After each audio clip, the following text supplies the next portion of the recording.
नमस्कार। आपके अपने online platform target with Amresh में मैं अमरेश सिंह आप सभी लोगों का हार्दिक स्वागत करता हूं। कैसे हैं आप लोग? उम्मीद करता हूं कि अच्छे होंगे, स्वस्थ होंगे, मस्त होंगे, अपने स्वास्थ्य का ध्यान रख रहे होंगे। आइए हम लोग पठन पाठन की बात करते हैं। यहाँ से कार्य अपना प्रारंभ करते हैं। जैसा कि पिछली वीडियो में मैंने आप लोगों को इंट्रोडक्शन ऑफ मैथ के बारे में बताया था, यानी मैथ के सारे पाठ्यक्रम जो थे उसके बारे में मैंने डिस्कस किया था। उसमें कौन कौन सी चीज़ें होती हैं, कौन कौन सी ऐसी इकाइयाँ होती हैं जिसे हमें पढ़ना होता है, और उसमें बहुत सी चीज़ों को मैंने इंक्लूड किया था। हो सकता है कुछ चीज़ें छूट गई हों, तो इसका ये मतलब नहीं कि जो चीज़ें छूट गई हों उसे छोड़ दिया जाएगा, उसको भी लेकर के आगे जरूर बढ़ा जाएगा। उसमें कुछ भी ऐसा मैथ में नहीं है जिसे छोड़ा जा सकता है, क्योंकि हमारा एग्ज़ाम का जो स्तर है थोड़ा धीरे धीरे ऊंचा होता चला जा रहा है, उसको उच्च होता चला जा रहा है। तो वहाँ तक पहुँचना ही हमारी जो है कि सबसे पहली प्राथमिकता होगी, और उन सभी क्वेश्चनों को सॉर्ट आउट करना भी हमारे लिए बहुत ही ज़रूरी हो जाता है। तो मैंने मैथ में जितने सारे आपको पाठ्यक्रम बताए थे उस पाठ्यक्रमों को तो लेकर के मैं चलूँगा ही, और उस पाठ्यक्रम के अंतर्गत मैंने सबसे पहले आपको डिस्कस किया था नंबर सिस्टम के बारे में, और नंबर सिस्टम के अंतर्गत मैंने डिस्कस किया था कॉन्सेप्ट ऑफ नंबर्स, यानी नंबरों के कॉन्सेप्ट के बारे में, नंबरों के अंडरस्टैंडिंग के बारे में मैंने आपसे बातें की थी। आज उसी चीज़ को लेकर के हम लोग समझेंगे। तो यहाँ से आप जो है कि अपना एक अच्छा सा नोट्स बनाते चलिएगा हमारे साथ साथ, क्योंकि नोट्स अगर आप बनाएंगे तो जैसे कि अगर आप वीडियो है तो ये वीडियो आपका 30 मिनट का हो सकता है, 20 मिनट का हो सकता है, लेकिन अगर आप नोट्स बनाए रहेंगे तो रिवाइज करने के लिए दोबारा वीडियो देखने की आवश्यकता नहीं पड़ेगी, बल्कि आप अपने नोट्स को एक बार खोलेंगे और 5 से 10 मिनट के अंदर ही सारी चीज़ों को रिवाइज कर जाएंगे, रिकलेक्ट कर जाएंगे, सारी चीज़ें आपको याद हो जाएंगी। तो पढ़ाई लिखाई करना बहुत ही ज़रूरी हो जाता है हमारे एग्ज़ाम के मद्देनज़र भी, और हमारे समाज के भी अंतर्गत अगर देखा जाए तो, क्योंकि हमारे समाज में भी एक पढ़ा लिखा जो वर्ग होता है वो अपनी दैनिक गतिविधियां जो होती हैं उन सारी समस्याओं को जल्दी से सॉर्ट आउट कर पाता है, क्योंकि पढ़ा लिखा होना हमारे लिए एक पहचान की तरह भी बन जाता है। अगर हम पढ़े लिखे हैं तो हमारी भी एक पहचान हो जाती है कि नहीं, हमारे पढ़े लिखे हैं, हम सारी चीज़ों को अच्छे से समझ सकते हैं, हमारी जो भी दैनिक गतिविधियाँ होती हैं उनमें हम इन्वॉल्व हो सकते हैं, और उन सब चीज़ों को अच्छे से अंडरस्टैंड यानी अपना बेसिक अंडरस्टैंडिंग बना सकते हैं। तो पढ़ाई लिखाई का मतलब तो मेन मकसद तो हमारा पहले यही होता है कि नहीं, हमारे लिए एक सरकारी जॉब जरूर होनी चाहिए, क्योंकि उसी के लिए तो हम तैयारी कर रहे हैं, दिन रात मेहनत कर रहे हैं। तो वो तो हमारी भाई बेसिक अंडरस्टैंडिंग है ही, तो उसको तो जाहिर सी बात है कि क्लियर करके आगे बढ़ना है और उसे प्राप्त भी करना है। हमारा एक लक्ष्य है, उस लक्ष्य की प्राप्ति हमारा मेन उद्देश्य भी है। लेकिन जो सरकारी नौकरी होती है एक्चुअली हमारे समाज की मानसिकता ही कह सकते हैं इसको। हमारे समाज में पढ़ा लिखा है व्यक्ति है, अगर उसको सरकारी नौकरी मिल गई है तो वो समाज में भगवान का एक दूसरा दर्जा प्राप्त कर लेता है। व्यक्ति कितना भी पढ़ा लिखा क्यों न हो, अगर वो सरकारी जॉब नहीं प्राप्त कर पाता है तो वो फिर उसकी गिनती नहीं की जाती है। ये हमारे समाज में की मानसिकता है। खैर, आप लोग अच्छे से समझ रहे होंगे इसको। तो आइए हम लोग बात करते हैं इसकी नंबर सिस्टम की। उससे पहले मैं आपको बता दूं कि अगर आप हमारे चैनल पर नए हैं तो हमारे चैनल को सब्सक्राइब कर दीजिएगा।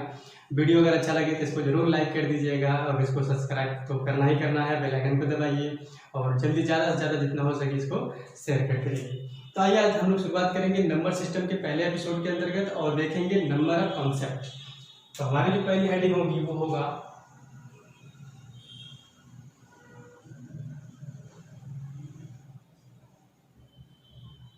Introduction of number system. Introduction of number system. Number system के बारे में हम लोग बात करेंगे, नंबर सिस्टम के इंट्रोडक्शन के बारे में बात करेंगे। नंबर सिस्टम में कौन कौन सी चीज़ें ऐसी होती हैं जो हमारे एग्जाम के लिए बहुत ही महत्वपूर्ण होती है, उस पर, और यहाँ से आयोग जो होता है किस प्रकार के प्रश्न उठाता है, और हमें उन प्रश्नों को देखते ही कैसे हमें सॉल्व कर लेना चाहिए, ये सारी बातें यहाँ पे की जाएंगी। उससे पहले हम लोग देखेंगे कि नंबर सिस्टम और उसके कॉन्सेप्ट यानी नंबरों का जो कॉन्सेप्ट होता है उसके बारे में हम लोग बात करेंगे। तो जैसे कि हम लोग नंबर सिस्टम पढ़ रहे हैं, ये नंबर सिस्टम गणित का ही एक पार्ट है। इसका पार्ट है, ये एक गणित का ही पार्ट है हमारा। तो गणित ऐसे नहीं बन जाती है, जैसे कि अब गणित भी एक तरीके की भाषा, एक लैंग्वेज की तरह में आप कह सकते हैं कि नहीं, एक मैथ जो होती है वो एक प्रकार की लैंग्वेज ही है।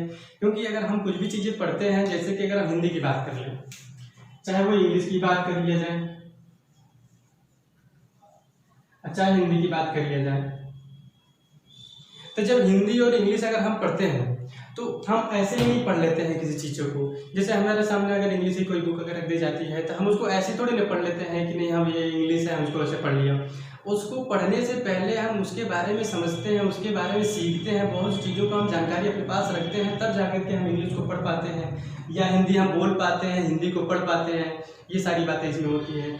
अगर इंग्लिश भी अगर आपको पढ़ना है तो इससे पहले इसको सीखने के लिए सबसे पहले तो आपको जो है कि अल्फ़ाबेट्स, इसके जो अल्फ़ाबेट्स होते हैं उसको पढ़ना पड़ता है, उनको सीखना पड़ता है। अल्फ़ाबेट्स के बाद में अल्फ़ाबेट्स को हम कैटेगराइज कर देते हैं, जिसमें आपके वॉवेल हो जाते हैं, कॉन्सोनेंट हो जाते हैं। उसी प्रकार से हिंदी की अगर बात किया जाए तो उसमें भी आपके जो होते हैं वर्णमाला को पढ़ते हैं, फिर उसमें से हम स्वरों को देखते हैं, फिर व्यंजनों को देखते हैं, फिर इन स्वरों और व्यंजनों को मिला करके हम शब्द बनाते हैं, शब्दों से एक वाक्य बन जाता है और वाक्यों को फिर अपने दैनिक जीवन में उपयोग करने लगते हैं और धीरे धीरे इसके बोलचाल की भाषा में इसको ला देते हैं। तो इन सभी चीज़ों में आपके जो जितने सारे अल्फ़ाबेट हैं, वॉवेल हैं, कॉन्सोनेंट हैं, इन सारी चीज़ों को हम लोग पहले शुरू से समझते हैं, तब जा करके हम इसका इस्तेमाल करने लगते हैं। तो उसी प्रकार से एक मैथ भी है, जो मैथ को हम लोग ये समझते हैं तो मैथ एक कैलकुलेटिंग लैंग्वेज हो जाता है, कैलकुलेशन की एक भाषा हो जाती है। इसमें संसार की जितनी सारी समस्याएं होती हैं कैलकुलेशन पे आधारित, वो सभी की सभी समस्याएं गणित के माध्यम से उसे सॉल्व किया जाता है। और इसके दो महत्वपूर्ण बिंदु होते हैं। जो हमारे दो महत्वपूर्ण बिंदु होते हैं वो पहली बात कि हमारे ऑपरेटर्स नंबर्स होते हैं। पहला हमारे क्या होते हैं, नंबर्स होते हैं, जिसे हम संख्याएं कहते हैं। और हमारे जो दूसरे प्रमुख बिंदु होता है वो होता है ऑपरेटर्स होते हैं। ऑपरेटर्स यानी आप चिन्हों की बात कर लीजिए, जो चिन्ह होते हैं जिसमें आपका एडिशन का चिन्ह आ जाता है, मल्टीप्लिकेशन होता है, डिवाइडेशन हो जाता है, सब्सट्रैक्शन हो जाता है। ये सारी चीज़ें आपके ऑपरेटर्स के अंदर आती है। जोड़, घटाव, गुणा, भाग, बराबर का चिन्ह, कड़ी का चिन्ह।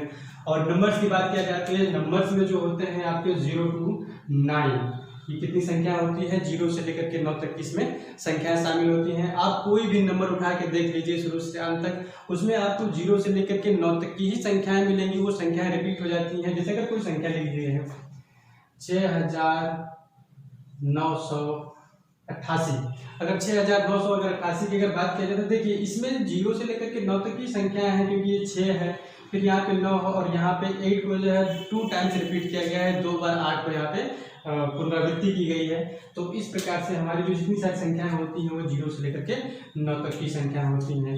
और ऑपरेटर्स में बात किया जाए तो प्लस होता है, माइनस होता है, मल्टीप्लिकेशन होता है, डिवाइडेशन होता है, इक्वल टू का चिन्ह होता है और अंडर रूट का चिन्ह होता है, और भी इसमें सारे चिन्ह आते हैं। तो एक्सेट्रा एक्सेट्रा इतनी सारी हम लोग बातें करेंगे, इसमें हम लोग देख लेते हैं। अब ये जो नंबर्स होते हैं, ये नंबरों को हम लोग कैटेगराइज किए गए, इन संख्याओं को कैटेगराइज किया गया है। इन संख्याओं को जिस भाग में कैटेगराइज किया गया है उसको हम लोग देखते हैं। सबसे पहले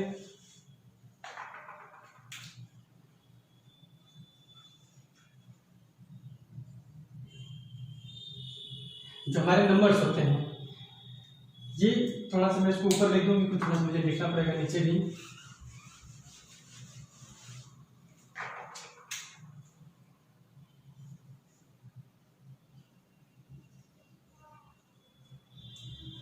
ये हमारे नंबर्स हैं।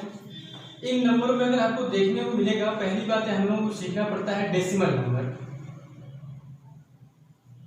पहला हमारा होता है आपका डेसिमल नंबर होता है। उसके बाद आपका आता है बाइनरी नंबर। अब पढ़ा रहे हैं तो सारी चीज़ों को तो बताना बहुत ही जरूरी है। जो लोग जानते हैं वो तो अच्छी बात है, जो लोग नहीं जानते हैं वो लोग भी सीखने, हो सकता है कि इसमें कुछ नई बातें भी आपको मिल जाए। तो धैर्य बनाइए रखिए, सारी चीज़ें आपको क्लियर हो जाएंगी, सभी चीज़ें आपको यहाँ पे उपलब्ध हो जाएंगी। डेसिमल नंबर हो गया, बाइनरी नंबर हो गया, उसके बाद से आपका आता है ऑक्टल नंबर, और जो नेक्स्ट आता है आपका हेक्साडेसिमल नंबर।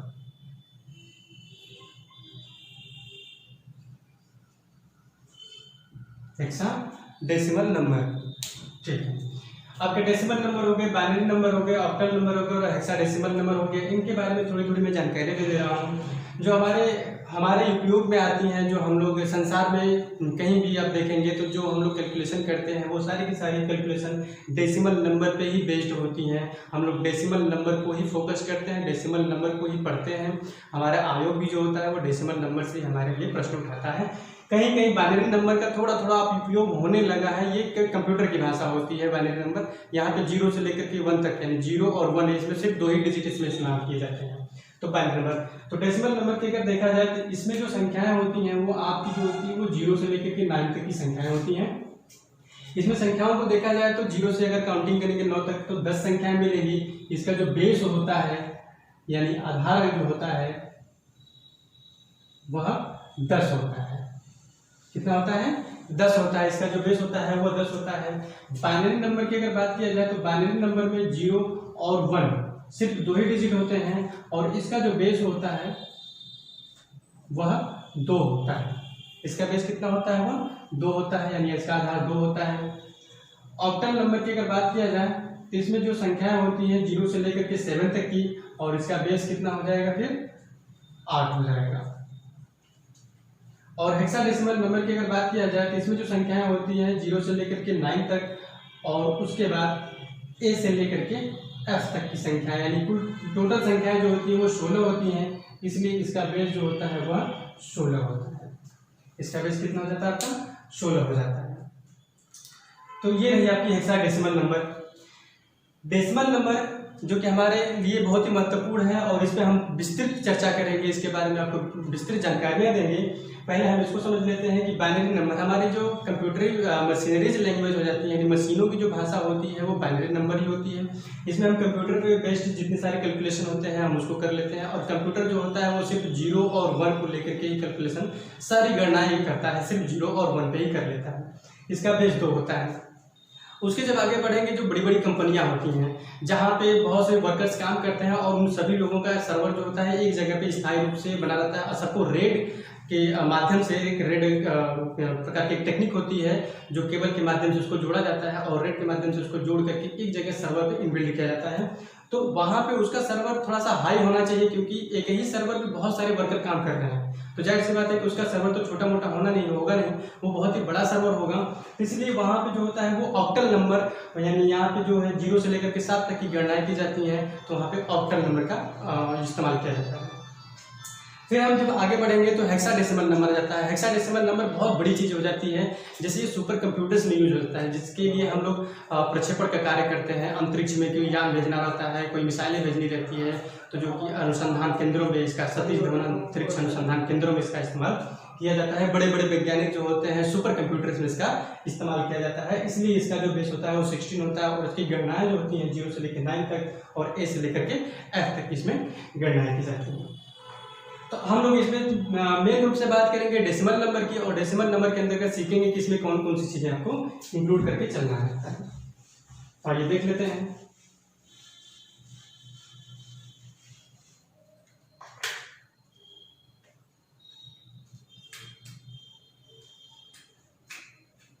डेसिमल नंबर, इसको हिंदी में कहते हैं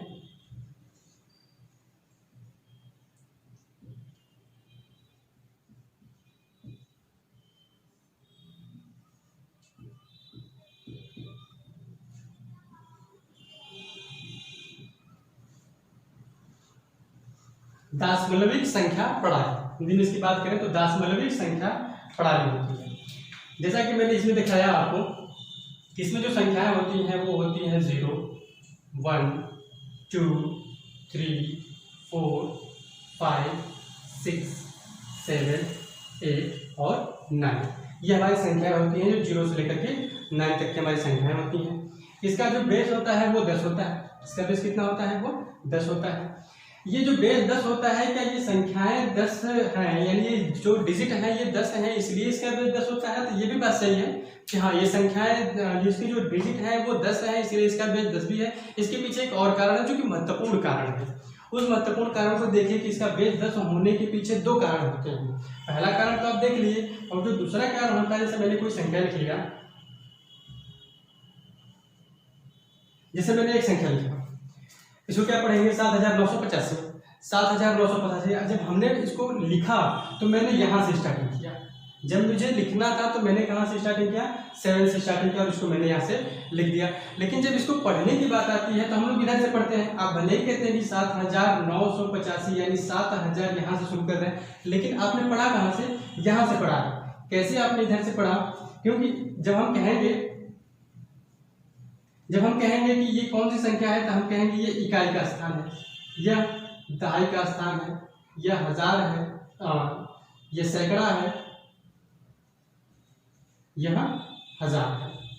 देखिए ये इकाई दहाई सैकड़ा हजार, तो इकाई दहाई सैकड़ा हजार इसलिए हमने इसको कहा 7000। अब ये सैकड़े के स्थान पे इसलिए 900 और ये दहाई है और ये इकाई है और दोनों मिलकर के हो गए 80 प्लस 5 यानी 85, तो 7985। तो लिखना जब भी होता है तो हम लोग इधर से यानी लेफ्ट साइड से स्टार्टिंग करते हैं और जब इसको पढ़ना होता है तो राइट साइड से इसको पढ़ा जाता है। ये आप तो जानते ही होंगे, इसको बचपन से सिखाया जा रहा होगा।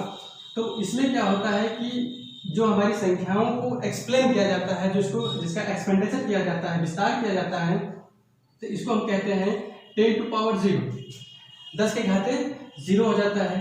अब यहाँ की अगर बात किया जाए तो 10 के पावर में 1, 10 के पावर में 2 और 10 के पावर में 3। तो इसको देखा जाए तो 10 के पावर में 0 का मतलब हो जाता है 1 और इसके मतलब हो जाता है 10, 100, 1000। ये इसकी कैलकुलेशन हो जाती है।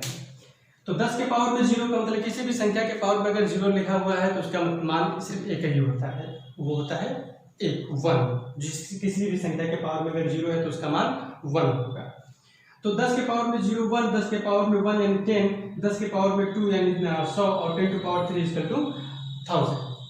तो जब हम इसकी गणना करने लगते हैं तो 1 में हम 5 का गुणा कर देंगे तो कहेंगे 5 है, 10 में हम 8 का गुणा करेंगे तो कहेंगे 80 है, उसी प्रकार से 9 में हम 100 का गुणा कर देंगे तो हम कहेंगे 900 है और 7 में जब हम 1000 का गुणा कर देंगे तो कहेंगे 7000 है। इसलिए हम इसको पढ़ते हैं 7985।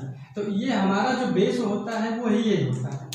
ये जो 10 के पावर में जो लगाया जा रहा है इसी की वजह से इसका बेस कितना हो जाता है, 10 हो जाता है। आया समझ में आपको? उम्मीद करता हूँ कि आ गया होगा समझ में। इसमें ऐसी कोई बात नहीं है जो समझने लायक ना हो या समझ में ना आए। तो हमारी जो संख्याएं होती हैं वो तो पहली बात की 2 रूपों में विभाजित हो जाती हैं, फिर से 2 रूपों में विभाजित हो जाती हैं। पहली हमारी जो संख्या होती है उसे हम कहते हैं इंटीजर और दूसरी जो हमारी संख्या हो जाती है उसे कहते हैं फ्रैक्शन। हिंदी की बात करें तो ये पूर्णांक है और ये भिन्न है यानी भिन्नात्मक। फ्रैक्शनल यानी भिन्नात्मक, फ्रैक्शन यानी भिन्न। तो संख्याएं, यहाँ पे संख्याएं हैं।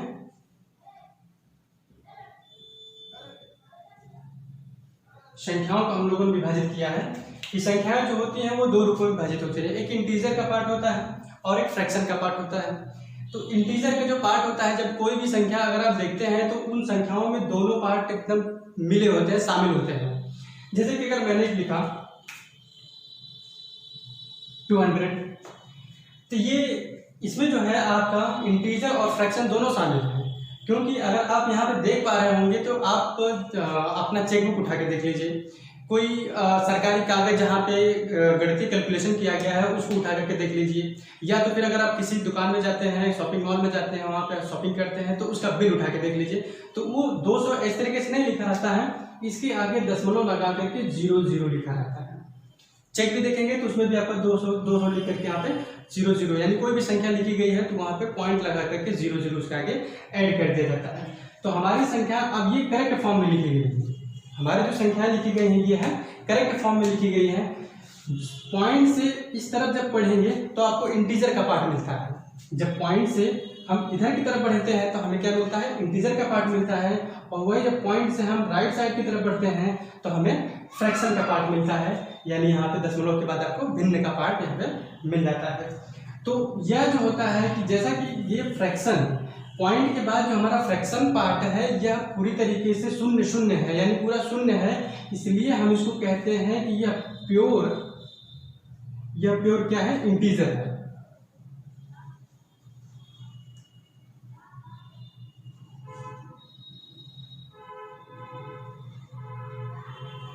ये पूरी तरीके से क्या है, इंटीजर, यानी पूरी तरीके से पूर्णांक है, शुद्ध रूप से ये पूर्णांक संख्याएं लिखी गई हैं।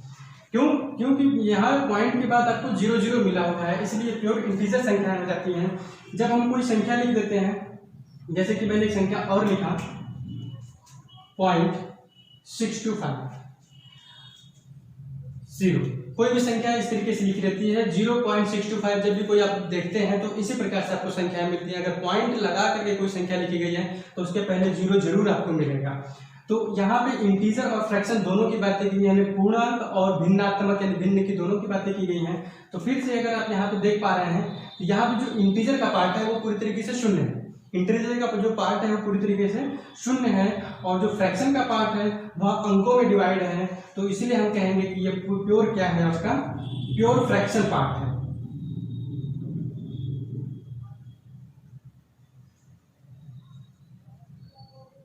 ये प्योर क्या है, प्योर फ्रैक्शन है। आपको समझ में आ रहा है?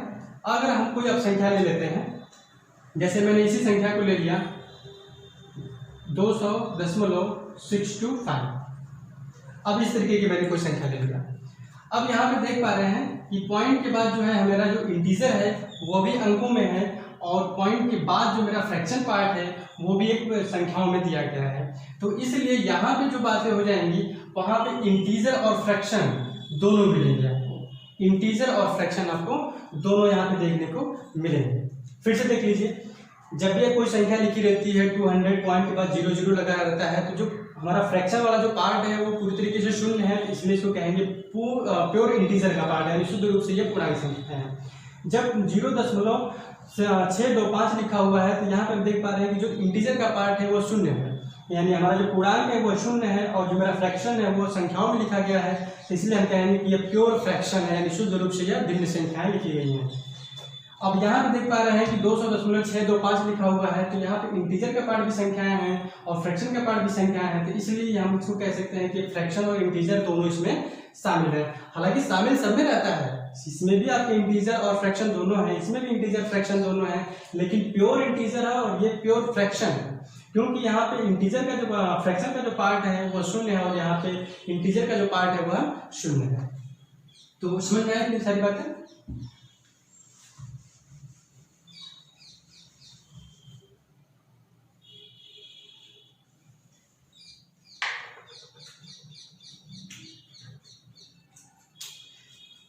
इसको बिठाते हैं, थोड़ा सा ऊपर लिखते हैं,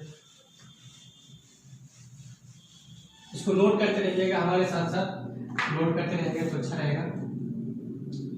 अब हम लोग देख पाएंगे नंबरों का classification.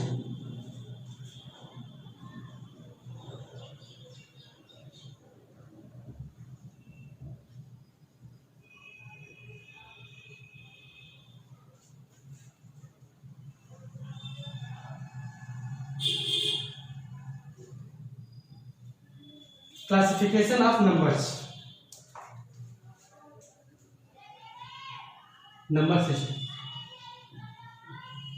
Classification of number system.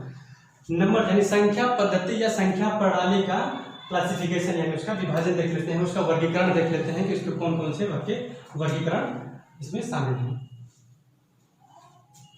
तो सारी संख्याएं, संसार की जितनी भी सारी संख्याएं होती हैं वो सभी की सभी एक कॉम्प्लेक्स संख्या होती हैं, एक सम्मिश्र संख्याएं होती हैं। इसे हम क्या कहते हैं? कॉम्प्लेक्स हैं, complex number.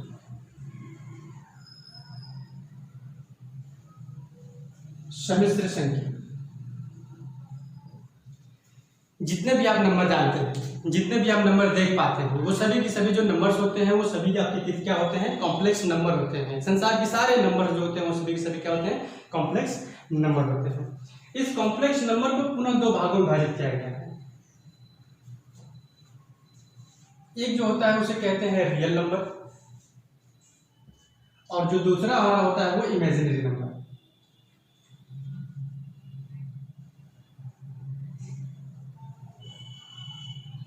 Imaginary number, Hindi में बात करें तो वास्तविक संख्या,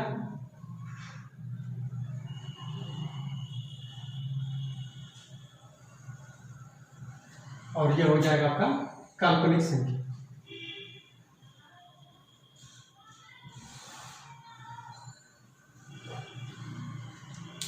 तो कॉम्प्लेक्स नंबर को दो भागों में विभाजित किया गया है, रियल नंबर और इमेजिनरी नंबर।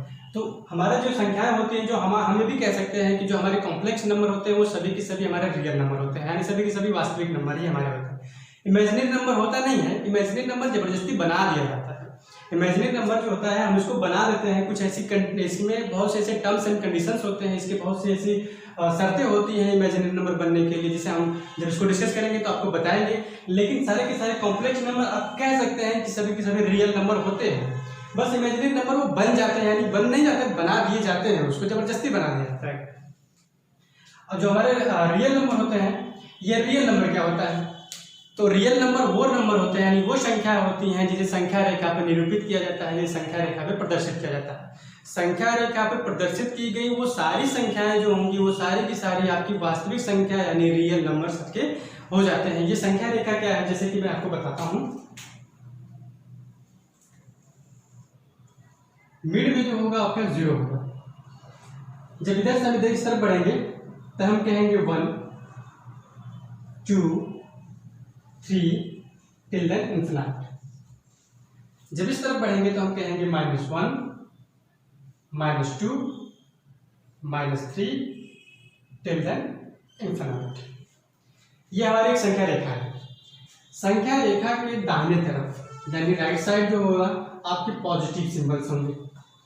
0 से लेफ्ट साइड की तरफ जो भी नंबर्स होंगे वो आपके सभी के सभी क्या होंगे, निगेटिव होंगे। सभी के सभी क्या होंगे, आपके निगेटिव संख्याएं होंगी।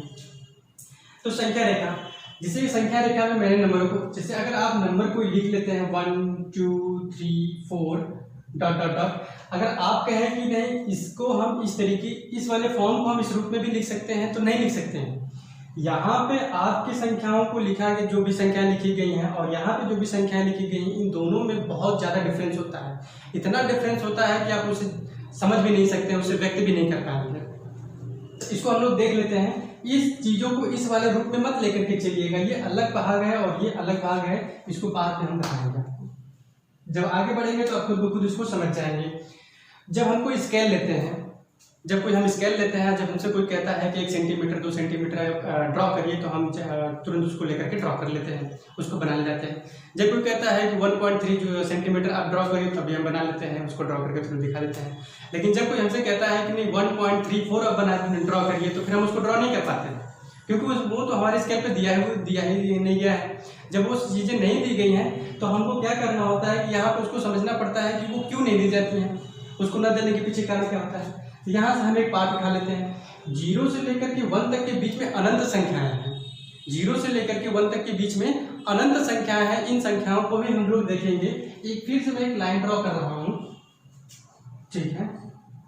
ये आपका 0 है और यहाँ पे आपका 1 है। मैंने सिर्फ यहाँ से लेकर के यहाँ तक के पार्ट को उठाया है, सिर्फ यहाँ से लेकर के यहाँ तक के पार्ट को मैंने उठाया है। इसको देखिए, आप समझिए।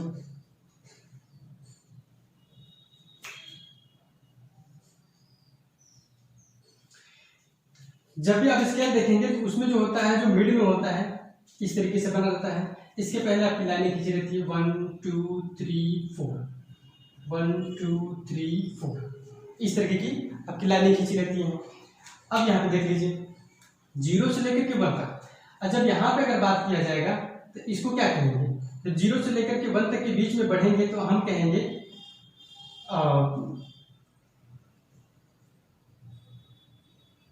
0.1। और यहाँ पे जब हम बढ़ेंगे तो हम कहेंगे 0.1 से लेकर के 0.2 तक की बात कर रहे हैं। ये जो मेरा पार्ट है यह 0.1 और ये वाला जो पार्ट है 0.2 है। ये जो है हमारा 0.1 है और ये हमारा 0.2 है। फिर इस चीज़ों को अगर उठा करके फिर से मैं अगर लाइन ड्रॉ करूँ और यहाँ पे मैं फिर से लिख दूँ 0.1 और 0.2, इनके बीच में अगर नंबरों का अगर डिवाइड किया जाए 1 2 3 4 1 2 3 4 हो गया। अब यहाँ पे अगर देखा जाए तो यहाँ पे जो संख्याएं होंगी 0.01 और यहाँ पे जो संख्याएं होगी उसे कहेंगे 0.02। 0.02। समझ पा रहे हैं आप? तो यहाँ पे देखिए आपको मिला क्या, 0.01 और यहाँ पे 0.02 मिल गया। तो अगर आप फिर चाहें तो इसको फिर से ड्रॉ कर सकते हैं। आप यहाँ पे कह दीजिए 0.01, फिर से कहिए इसको 0.02, इसके बीच में फिर से नंबरों की संख्या गिनती शुरू हो जाएगी 1 2 3 4 1 2 3 4। फिर यहाँ पे हम फिर से देख पाएंगे इसको, फिर अगर देखना चाहेंगे तो 0.001 और इसको कहेंगे 0.002। अब इसको फिर उठा करके फिर इस तरीके से स्ट्रक्चर आप बना सकते हैं। यहाँ से आप उठा करके फिर से स्ट्रक्चर बना सकते हैं। तो देखिए हमने क्या किया कि अभी या 0 से 1 तक की संख्याओं में अभी यहाँ से यहाँ तक ही नहीं बढ़ पाए, यानी अगर 0.2 से लेकर के ही हम आगे नहीं बढ़ पाए हैं तो 0 से लेकर के 1 तक बढ़ने में तो बहुत समय लग जाएगा, बहुत ही टाइम लग जाएगा हमें। तो इसका मतलब यह है कि 0 से लेकर के 1 तक की संख्या के बीच में, 0 से लेकर के 1 तक के बीच में अनंत संख्याएं हैं जिसको आप सोच भी नहीं पाएंगे। ये जो हमारी अनंत संख्याएं हैं इसी को मैंने यहाँ पे प्रदर्शित करने का प्रयास किया है, मैंने यहाँ पे दिखाने का प्रयास किया है कि वो संख्याएं अनंत कैसे हो जाती हैं। तो इस तरीके से वो अनंत हो जाती है। जब यहाँ से पार्ट को उठा करके यहाँ पे मैंने दिखाया और फिर यहाँ से इतने ही पार्ट को मैंने यहाँ पे किया, फिर इतने ही पार्ट को मैंने इतने पे किया। अब चाहे तो इस वाले पार्ट को उठा करके फिर से ड्रा कर सकते हैं, फिर से बना सकते हैं। तो 0.001, 0.002, फिर 0.00001, 0.00002, इस तरीके से आप आगे बढ़ते ही चले जाएंगे। जितना आप इसको एक्सप्लेन करना चाहेंगे उतना आप उसको लेकर के चले जाएंगे। इतनी बातें आपको समझ में। तो मेरा कहने का मतलब था कि रियल नंबर यानी वास्तविक संख्याएं वो संख्याएं होती हैं जिसे हम संख्या रेखा पर निरूपित करते हैं, जिसे हम संख्या रेखा पर प्रदर्शित करते हैं, वही हमारी क्या हो जाती है, वास्तविक संख्याएं हो जाती हैं। तो मैंने आपसे कहा अभी क्या पहले कहा कि जितने भी सारे हमारे कॉम्प्लेक्स नंबर होते हैं, जितने भी हमारे कॉम्प्लेक्स नंबर होते हैं सभी के सभी हमारे रियल नंबर होते हैं, यानी वास्तविक संख्याएं होती हैं। इमेजिनरी नंबर हमें जबरदस्ती बना देते हैं। इमेजिनरी नंबर जबरदस्ती का मतलब जैसे मैं आपसे कहूँ कि √4 का मान बताइए, तो आप कहेंगे +2 और -2, इसको दो बनाएंगे +2 और -2। जब -2 और -2 इंटू -2 करेंगे तब भी आपका 2 आएगा, ठीक है। लेकिन जब माइनस का रूट के बाहर और 4 यहाँ पे अगर लगा दिया जाए तब भी आप कहेंगे कि +2 और -2, यही आपका आंसर होगा। लेकिन जब इसी चीज को हम रूट के अंदर लिख देते हैं, हम कहते हैं √-4, इसको डिफाइन नहीं किया जा सकता। √-4 को डिफाइन नहीं किया जा सकता। इसको डिफाइन करने के लिए एक वैज्ञानिक थे, उनका नाम याद नहीं आ रहा है, उन्होंने इसके लिए एक आयोटा दिया था जिसे हम आई से प्रदर्शित करते हैं। इसी को उन्होंने आयोटा दिया था जिसे हम आई से प्रदर्शित करते हैं और इसका मान हो जाता है -1। इसका मान क्या हो जाता है, -1। यही जो हमारे रूट में संख्या होती है, जो रूट के अंदर माइनस ले करके जो हमारी निगेटिव संख्या हो जाती हैं, वही सारी की सारी संख्याएं क्या होती हैं, हमारी वास्तविक संख्या होती हैं, यानी काल्पनिक संख्या होती है। यहाँ पे रूट जो होता है बहुत ही बड़ा मेन फैक्टर प्ले करता है। यहाँ पे जो क्या करता है, मेन रोल अदा करता है। यहाँ पे आपको समझ में आया?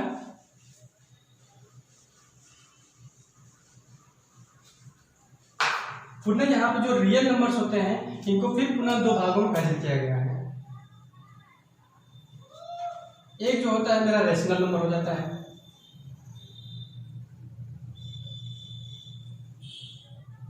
और एक हमारा हो जाता है इरेशनल नंबर।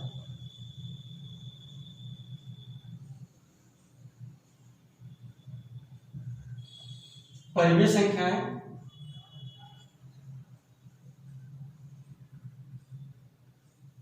अपरिमेय संख्या।